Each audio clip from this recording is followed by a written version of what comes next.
محتاج مرتب كام عشان تعيش كويس؟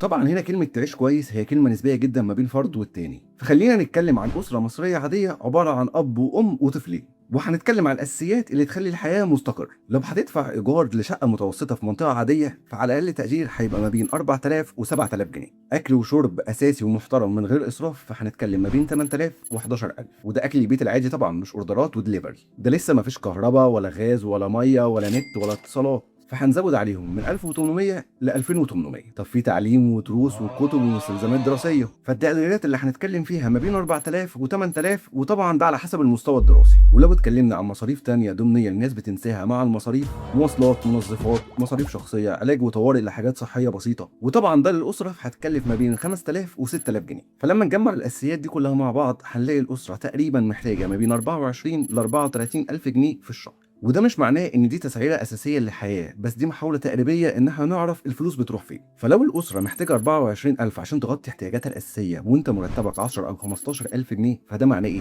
انك محتاج مصدر دخل تاني، او انت بتاجل مصروفاتك او بتاجل احتياجاتك. فالتقدير الاقرب ان انت محتاج دخل للاسره ما بين 30 ل 45000 جنيه. كفايه كفايه بقى يا اخي. وده عشان يكون عندك هامش امان تقابل بيه اي ظروف مفاجاه ممكن تحصل لك. فما فيش رقم واحد ينفع لكل الناس، بس الحقيقه الاقتصاديه المباشره مستوى معيشتك مش هو الرقم اللي بتقبضه، مستوى معيشتك بيتحدد بالرقم اللي بيتبقى لك بعد ما تخلص مصاريفك. وبقى شاركني في التعليقات وقول لي انت شايف مرتب كام بيكفي الاسره في 2026.